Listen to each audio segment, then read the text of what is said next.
प्यारे बच्चों, अज असी पास्कल ला बारे जाणांगे। सब तो पहले दी डेफिनेशन देखते हैं। According to this law, the pressure applied to a enclosed liquid is transmitted evenly to every portion of the liquid.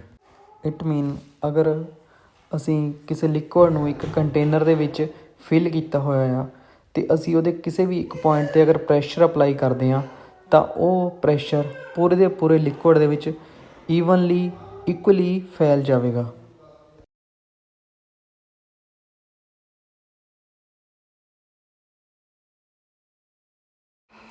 प्यारे बच्चों, ਆਪਾਂ ਪਾਸਕਲਾਂ ਨੂੰ इस डायग्राम की हैल्प नाल भी समझ सकते हैं। जिमें कि लैफ्ट साइड ते जो येलो कलर की बॉल है वो एक बलून है जिहदे एयर फिल की हुई है तो आप अंगूठे नाल जिद्दां ही प्रैशर अप्लाई करते हैं तो वो प्रैशर जो है सारी बॉल दे विच इक्वली डिस्ट्रीब्यूट हो जाता है। इस तरह राइट साइड ते एक डायग्राम है जिहदे एक अपना ब्लू कलर का बलून आ, उहदे उत्ते एक पिस्टन लगा होया।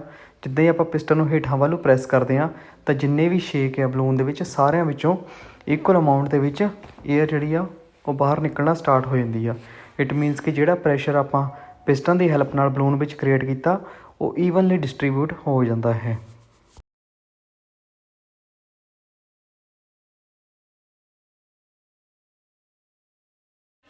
सो प्यारे बच्चों, हुण असीं डैमोनस्ट्रेशन ऑफ पास्कल करते हैं। ये लिए असीं एक वैसल कंसिडर करते हैं जिहदे विच 4 पिस्टन लगे हुए आ, ए बी सी ते डी। ये चारों पिस्टन जो है different area of cross section दे आ। सो हुण असीं की करना, जिहड़ा पिस्टन ए आ उहदे ते फोर्स अप्लाई करांगे F1। सो जिद्दां ही असीं फोर्स लाउंदे आ तो पिस्टन अंदर नूं जावेगा तो उहदे नाल की आ प्रैशर जनरेट होवेगा। तो ये प्रैशर नूं असीं किद्दां कैलकुलेट करांगे, फोर्स के एरिए में डिवाइड करके, क्योंकि pressure is equal to force over area होंदा है। सो फोर्स है F1 तो एरिया है A1, दोनों डिवाइड करके असीं प्रैशर कैलकुलेट कर लवांगे। सो जिहड़ा ये प्रैशर वा पास्कल लॉ के अकॉर्डिंग ये पूरे कंटेनर के विच इक्वली डिस्ट्रीब्यूट हो जाएगा। सो ये जिद्दां ही प्रैशर कंटेनर के अंदर जनरेट होंदा है तो इन्हें ही करना B C ते D पिस्टन नूं आउटवर्ड डायरैक्शन च मूव करना है, क्योंकि लिक्विड के अंदर प्रैशर एक्सट्रा क्रिएट हो गया। सो नहीं करना पिस्टन नूं बाहर वालों धक्केगा। सो हुण असीं करना अपने कोलों एक फोर्स लगानी आ जिहड़ी कि ना पिस्टन नूं अपनी जगह ते बनाई रखे तो बाहर नूं ना आउण देवे। सो आपां पिस्टन B ते F2, पिस्टन C ते F3 ते पिस्टन D ते F4 फोर्स लगा दी। हुण फोर्स असीं अपनी मर्जी नाल नहीं लगा सकते जिन्नी भी लानी आ, क्योंकि देखो फोर्स असीं इस तरह लावांगे कि जे फोर्स ज़्यादा लाती तो पिस्टन ने साडे अंदर नूं जाण अपना, B वाले ने भी F3 ज़्यादा लाती, C ने अंदर जाण अपना, D ते लाती तो F4 ने उन्होंने अंदर नूं। इसलिए ना तो असीं ज़्यादा फोर्स ला सकते ना ही घट ला सकते। सो असीं किस तरह फोर्स लानी है वो इस तरह लानी कि इन्हां दी रेशो ऑफ फोर्स ते एरिया की वो बराबर रहे सारिਆਂ दी, क्योंकि आपां ने प्रैशर बराबर रखना। So force over area pressure होंदा है, इस करके आपां ने जिन्ने भी सारे कंटेनर च प्रैशर उन्होंने इक्वल रखना। इसलिए सानू इन्हां दी फोर्स ते एरिया की रेशो बराबर करनी पवेगी, जिद्दां इक्वेशन 1 दे विच दिखाया है। सो फोर्स असीं इस तरह डिसाइड करनी आ कि जिहड़ी इन्हां दी रेशो आ वो चेंज ना होवे, दोनों दी बराबर रहे, क्योंकि एरिया तो फिक्स आ, उन्होंने तो असीं वध घट कर नहीं सकते। पर फोर्स असीं इस तरह लाउणी कि जदों इन्हां नूं असीं डिवाइड करिए एरिया नाल फोर्स नूं तो आंसर बराबर रहे, क्योंकि इक्वेशन 2 के अकॉर्डिंग आपां नूं सारे पिस्टन ते प्रैशर बराबर रखने पैणे आ। यही पास्कल लॉ है।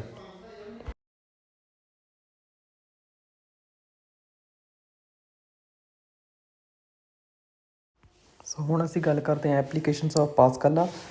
पास्कल लॉ ਦੀਆਂ बहुत सारिया एप्लीकेशनस आ, जिन्हां विच hydraulic lift, hydraulic brake, hydraulic press, hydraulic jack. इस तरह JCB ਦੇ ਵਿੱਚ ਵੀ ਜਿਹੜਾ ਕੰਮ ਹੋ ਰਿਹਾ ਉਹ ਵੀ पास्कल लॉ की हैल्प नाल ही ਆਪਾਂ ਜਿਹੜਾ ਉਹਦੇ ਵਿੱਚ ਪ੍ਰੈਸ਼ਰ ਇੰਨਾ ਜ਼ਿਆਦਾ ਕ੍ਰੀਏਟ ਕਰਦੇ ਹਾਂ। सो इस तरह ਦੀਆਂ बहुत सारिया एप्लीकेशनस आ, बट ਆਪਾਂ सिर्फ मेनली 2 ਤੇ फोकस करते हैं, जिद्दां कि हाइड्रोलिक लिफ्ट ਤੇ हाइड्रोलिक ब्रेक।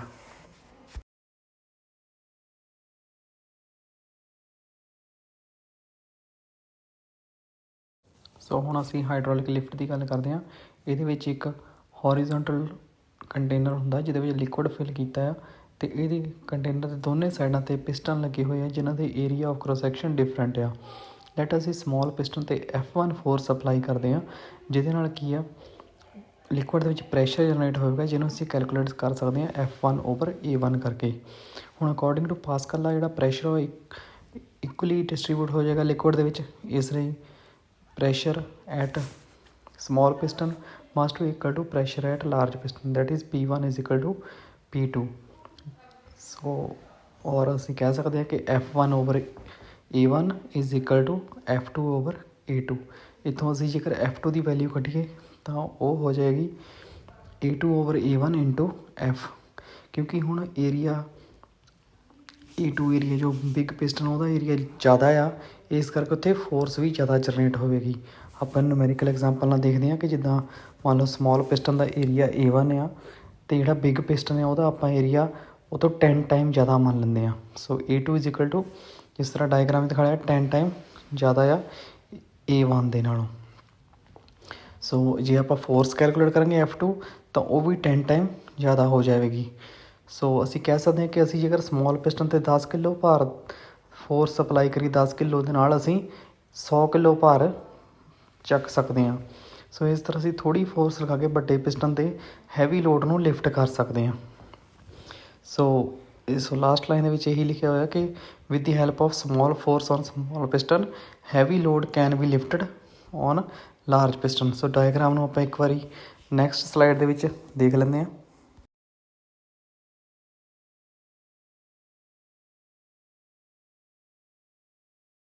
ਸੋ ਇਸ ਡਾਇਗਰਾਮ 'ਚ ਅਸੀਂ ਦੇਖਦੇ ਹਾਂ ਕਿ ਸਮੋਲ ਪਿਸਟਨ ਦਾ ਏਰੀਆ A1 ਆ ਅਤੇ ਲਾਰਜ ਪਿਸਟਨ ਦਾ ਏਰੀਆ ਉਹ ਤੋਂ 10 ਗੁਣਾ ਜ਼ਿਆਦਾ ਆ। ਸੋ ਇਸ ਤਰ੍ਹਾਂ ਕੀ ਆ, ਅਸੀਂ ਥੋੜ੍ਹੀ ਫੋਰਸ ਲਗਾ ਕੇ F1 ਨਾਲ ਲਾਰਜ ਫੋਰਸ ਜਿਹੜੀ ਆ ਜਨਰੇਟ ਕਰ ਸਕਦੇ ਹਾਂ ਲਾਰਜ ਪਿਸਟਨ ਦੇ ਉੱਤੇ। ਸੋ ਅਸੀਂ ਜੇਕਰ ਮੰਨ ਲਓ 10 ਕਿਲੋ ਦੇ ਭਾਰ ਨਾਲ ਸਮੋਲ ਪਿਸਟਨ ਨੂੰ ਪੁਸ਼ ਕਰੀਏ ਤਾਂ ਵੱਡੇ ਪਿਸਟਨ 'ਤੇ ਆਪਾਂ 100 ਕਿਲੋ ਦੀ ਬੋਡੀ ਨੂੰ ਲਿਫਟ ਕਰ ਸਕਦੇ ਹਾਂ। ਇਸੇ ਤਰ੍ਹਾਂ ਜੇਕਰ A1 ਜਿਹੜਾ ਏਰੀਆ ਆ ਉਹਨੂੰ ਹੋਰ ਸਮੋਲ ਕਰ ਦਿੱਤਾ ਜਾਵੇ, ਮੰਨ ਲਓ ਅਸੀਂ ਅੱਧਾ ਕਰ ਦਿੰਦੇ ਹਾਂ ਏਰੀਆ, ਤਾਂ ਅਸੀਂ 5 ਕਿਲੋ ਭਾਰ ਦੇ ਨਾਲ ਹੀ 100 ਕਿਲੋ ਭਾਰ ਚੱਕ ਸਕਦੇ ਹਾਂ। ਸੋ ਇਸ ਤਰ੍ਹਾਂ ਇਹਦੀ ਇਹ ਐਪਲੀਕੇਸ਼ਨ ਵਾ ਕਿ ਆਪਾਂ ਇਹਨਾਂ ਕਿਸੇ ਭਾਰੀ ਚੀਜ਼ ਨੂੰ ਲਿਫਟ ਕਰ ਸਕਦੇ ਹਾਂ with the help of small force.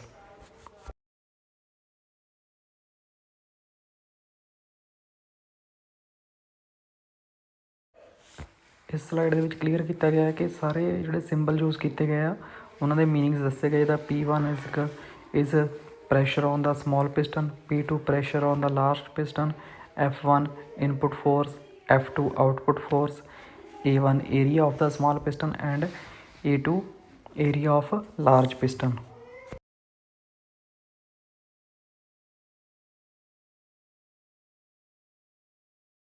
ਸੋ ਹੁਣ ਅਸੀਂ ਪਾਸਕਲਾਂ ਦੀ ਸੈਕਿੰਡ ਐਪਲੀਕੇਸ਼ਨ ਦੀ ਗੱਲ ਕਰਦੇ ਹਾਂ, ਹਾਈਡ੍ਰੋਲਿਕ ਬ੍ਰੇਕ। ਸੋ ਹਾਈਡ੍ਰੋਲਿਕ ਬ੍ਰੇਕ ਜਿਹੜੇ ਵਹੀਕਲ ਵਾ ਉਹਨਾਂ ਦੇ ਮੋਸ਼ਨ ਨੂੰ ਰੋਕਣ ਲਈ ਆਪਾਂ ਵਰਤਦੇ ਹਾਂ। ਸੋ ਜਦੋਂ ਅਸੀਂ ਬ੍ਰੇਕ ਲਗਾਉਂਦੇ ਹਾਂ ਤਾਂ ਉਹਦੇ ਵਿੱਚ ਹਾਈਡ੍ਰੋਲਿਕ ਸਿਸਟਮ ਹੁੰਦਾ। ਸੋ ਕਿਸ ਤਰ੍ਹਾਂ ਕੰਮ ਕਰਦਾ ਹੈ ਬ੍ਰੇਕ ਦੇ ਵਿੱਚ ਅਸੀਂ ਉਹ ਦੇਖਦੇ ਹਾਂ। ਸੋ ਸਭ ਤੋਂ ਪਹਿਲਾਂ ਅਸੀਂ ਹਾਈਡ੍ਰੋਲਿਕ ਬ੍ਰੇਕ ਦੀ ਕੰਸਟਰਕਸ਼ਨ ਦੇਖਦੇ ਹਾਂ। ਇਹਦੇ ਵਿੱਚ ਇੱਕ ਮਾਸਟਰ ਸਿਲੰਡਰ ਹੁੰਦਾ ਆ ਜਿਹਨੂੰ ਕਿ ਅਸੀਂ P ਨਾਲ ਡਿਨੋਟ ਕੀਤਾ ਆ, ਅਤੇ ਇਹਨੂੰ ਬ੍ਰੇਕ ਪੈਡਲ ਦੇ ਨਾਲ ਜੋੜਿਆ ਹੁੰਦਾ ਆ with the help of lever system. So ਜਦੋਂ ਅਸੀਂ ਬ੍ਰੇਕ ਪੈਡਲ ਨੂੰ ਪ੍ਰੈਸ ਕਰਦੇ ਹਾਂ ਤਾਂ ਪਿਸਟਨ P ਜਿਹੜਾ ਆ ਉਹ ਉੱਤੇ ਫੋਰਸ ਲੱਗਦੀ ਜਿਹਦੇ ਕਰਕੇ ਉਹ ਇਨਵਰਡ ਮੂਵ ਕਰਦਾ ਆ। ਸੋ ਇਹ ਜਿਹੜਾ ਮਾਸਟਰ ਸਿਲੰਡਰ ਇਹਨੂੰ ਸਿੱਧਾ ਆਪਾਂ ਨੇ ਜੋੜਿਆ ਹੁੰਦਾ ਆ ਆਪਣੇ ਵੀਲ ਸਿਲੰਡਰ ਦੇ ਨਾਲ। ਸੋ ਵੀਲ ਸਿਲੰਡਰ ਦੇ ਵਿੱਚ 2 ਪਿਸਟਨ ਲੱਗੇ ਹੋਏ ਹੁੰਦੇ ਜਿਹਨਾਂ ਨੂੰ ਅਸੀਂ P1 ਅਤੇ P2 ਕਹਿ ਦਿੱਤਾ ਡਾਇਗਰਾਮ ਦੇ ਵਿੱਚ। ਅਤੇ ਇਹ ਜਿਹੜੇ ਪਿਸਟਨ ਵਾ ਇਹ ਅੱਗੇ ਜਿਹੜੇ ਬ੍ਰੇਕ ਸ਼ੂਜ਼ ਵਾ S1 ਐਂਡ S2 ਉਹਨਾਂ ਨੂੰ ਪ੍ਰੈਸ ਕਰਦੇ ਆ। ਸੋ ਇਹ ਕੰਸਟਰਕਸ਼ਨ ਵਾ ਆਪਣੇ ਹਾਈਡ੍ਰੋਲਿਕ ਬ੍ਰੇਕ ਦੀ। ਹੁਣ ਅਸੀਂ ਇਹਦੀ ਵਰਕਿੰਗ ਦੇਖਦੇ ਹਾਂ। ਸੋ ਜਿੱਦਾਂ ਹੀ ਅਸੀਂ ਬ੍ਰੇਕ ਪੈਡਲ ਨੂੰ ਪ੍ਰੈਸ ਕਰਦੇ ਹਾਂ ਤਾਂ ਜਿਹੜਾ ਮਾਸਟਰ ਸਿਲੰਡਰ ਦੇ ਪਿਸਟਨ P1 ਆ ਉਹ ਇਨਵਰਡ ਮੂਵ ਕਰਦਾ ਆ ਅਤੇ ਜਿਹੜਾ ਬ੍ਰੇਕ ਆਇਲ ਵਾ ਉਹਦੇ ਵਿੱਚ ਪ੍ਰੈਸ਼ਰ ਜਨਰੇਟ ਹੁੰਦਾ ਆ। ਸੋ ਇਹ ਜਿਹੜਾ ਪ੍ਰੈਸ਼ਰ ਆ ਇਹ ਸਾਡੇ ਵੀਲ ਸਿਲੰਡਰ ਦੇ ਵਿੱਚ ਜਾਂਦਾ ਅਤੇ ਪਿਸਟਨ P1 ਅਤੇ P2 ਨੂੰ ਆਊਟਵਰਡ ਡਾਇਰੈਕਸ਼ਨ 'ਚ ਮੂਵ ਕਰਦਾ ਆ। ਅਤੇ ਜਿੱਦਾਂ ਹੀ ਪਿਸਟਨ ਆਊਟਵਰਡ ਡਾਇਰੈਕਸ਼ਨ 'ਚ ਜਾਂਦੇ ਆ ਤਾਂ ਉਹ ਜਿਹੜੇ ਬ੍ਰੇਕ ਸ਼ੂਜ਼ ਹੁੰਦੇ S1 ਐਂਡ S2 ਉਹਨਾਂ ਨੂੰ ਪ੍ਰੈਸ ਕਰਦੇ ਆ ਅਤੇ ਅਤੇ ਉਹ ਜਿਹੜੇ ਆਪਣੇ ਟਾਇਰ ਦਾ ਇਨਰ ਰਿਮ ਹੁੰਦਾ ਆ ਉਹਨੂੰ ਉਹਦੇ ਜਿਹੜੇ ਮੋਸ਼ਨ ਆ ਉਹਨੂੰ ਰੋਕਦੇ ਆ।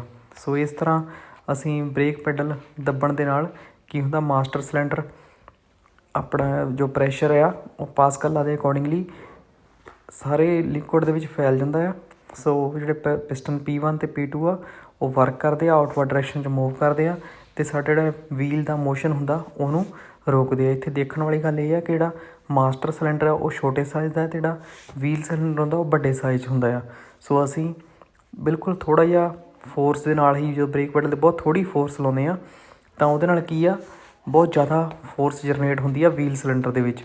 ਸੋ ਜਿਹਦੇ ਨਾਲ ਕੀ ਆ ਪਿਸਟਨ ਕਾਫੀ ਜ਼ੋਰ ਨਾਲ ਸਾਡੀ ਜਿਹੜੀ ਇਹ ਕਾਰ ਦਾ ਮੋਸ਼ਨ ਆ ਉਹਨੂੰ ਰੋਕਦੇ ਆ। ਸੋ ਇਹ ਸੀਗੀ ਐਪਲੀਕੇਸ਼ਨ ਪਾਸਕਲ ਲਾ ਦੀ।